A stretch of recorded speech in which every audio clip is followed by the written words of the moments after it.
नमक दे रहे थे, और बताओ आज क्या दे रहे हैं राशन में? राशन में भी कटौती हो गई कि नहीं हो गई?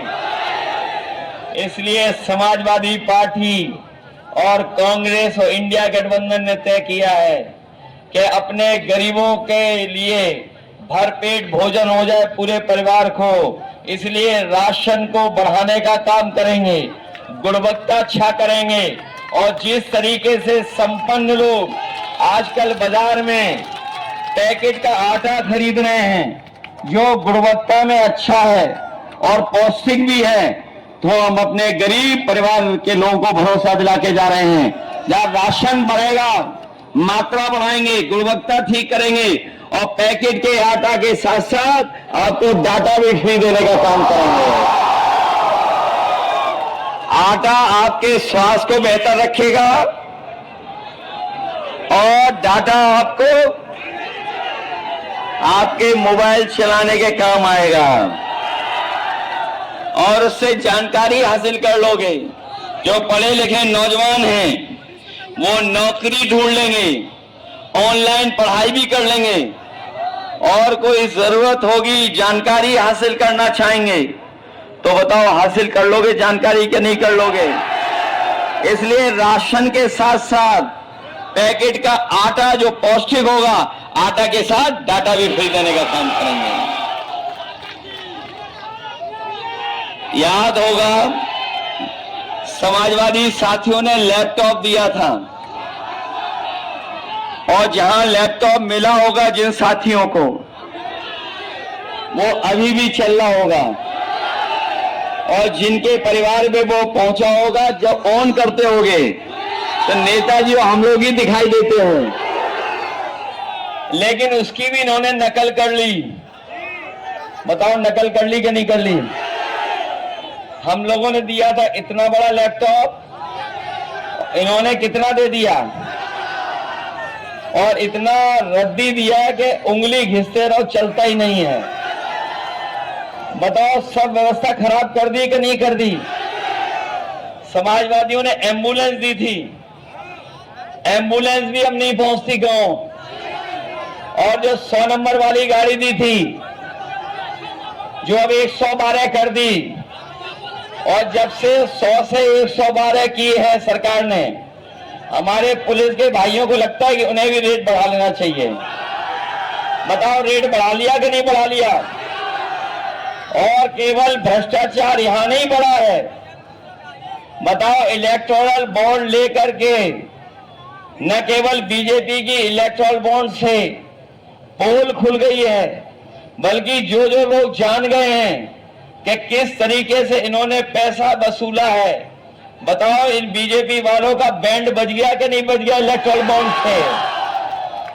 और जहां इन्होंने बड़े बड़े लोगों से लिया पैसा, लेकिन इन्होंने उन्हें भी नहीं छोड़ा, वैक्सीन वालों को। याद है आपको, और हमें सबको वैक्सीन लगवा दी, कोई बचा तो नहीं जिसको वैक्सीन न लगी हो,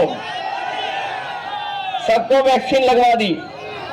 और हमारे जो पुलिस के भाई लोग हैं ये लगवाना नहीं चाहते थे, इनको भी वैक्सीन लगवा दी। और बताओ वैक्सीन लगने से जान को खतरा हो गया कि नहीं हो गया?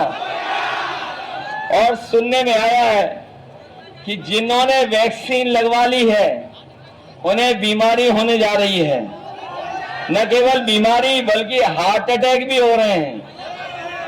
बताओ ये व्यवस्था की बीजेपी ने कि नहीं की? और सच्चाई तो ये है कि आज सब दवाई महंगी हो गई हैं। जो बुखार 500 mg गोली खाने में ठीक हो जाता था, आज 650 डोलो गोली खानी पड़ रही है। बताओ दवाइयां महंगी कर दी कि नहीं कर दी? और जिस कंपनी ने वैक्सीन लगाई थी, अब वही कंपनी कह रही कि हम वैक्सीन वापस ले लेंगे। कोई बता दे हमें, जो शरीर में वैक्सीन लग गई हो वो शरीर से वापस कैसे आएगी? कोई व्यवस्था है इसकी कि शरीर से वापस ले लेंगे? बताओ ये झूठ बोलते हैं बीजेपी वाले कि नहीं बोलते हैं झूठ? इसलिए इस चुनाव में आप लोग सावधान रहेंगे कि नहीं रहेंगे? समाजवादियों ने बहुत काम किए थे, आपको याद होगा। जहां किसानों को सुविधा दी थी, वहीं हमारे बुनकर भाई भी जानते होंगे कि सरकार में नेताजी ने और समाजवादियों ने उनको बहुत सुविधा दी थी और फ्लैट रेट पर उन्हें बिजली मिलती थी। लेकिन जब से ये सरकार आई है बीजेपी की, इसने हमारे बुनकर भाइयों के सामने संकट पैदा कर दिया है।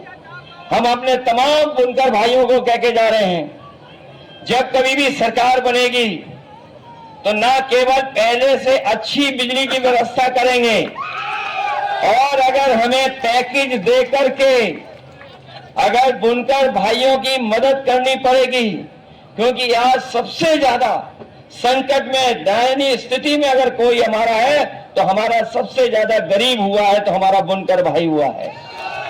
इसलिए हम बुनकर भाइयों के लिए जो भी सुविधा देनी पड़ेगी, अगर बिजली की सुविधा देनी पड़ेगी तो बिजली की सुविधा देंगे, उन्हें अगर धागे की रॉ मटेरियल की सुविधा देनी पड़ेगी वो भी देंगे, और अगर बाजार में उनके सामान को खरीदने के लिए अलग से पैकेज की व्यवस्था करनी पड़ेगी तो वो भी देने का काम करेंगे, जिससे हमारा बुनकर भाई भी खुशहाल हो जाए। कम से कम हम लोगों ने गमछा पहन के शुरुआत तो कर दी है बुनकर भाइयों की, और सुना तो ये है कि इतने गमछे बिके जिसकी कोई कल्पना नहीं कर सकता इस बार, और वो भी सबसे ज्यादा लाल रंग में। जहां हम लोग बुनकर भाइयों को सुविधा देने जा रहे हैं,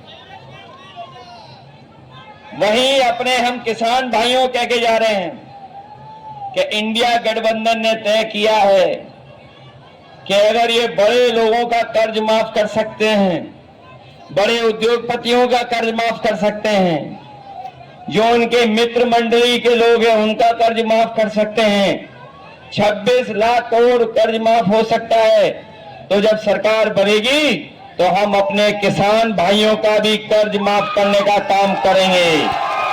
न केवल किसानों का कर्ज माफ करेंगे, बल्कि अपने किसानों की पैदावार को के लिए कीमत मिल जाए, उसके लिए अगर कानूनी अधिकार एमएसपी के लिए देना पड़ेगा तो अपने किसानों को एमएसपी का कानूनी अधिकार दिला करके उन्हें सही कीमत दिलाने का काम करेंगे।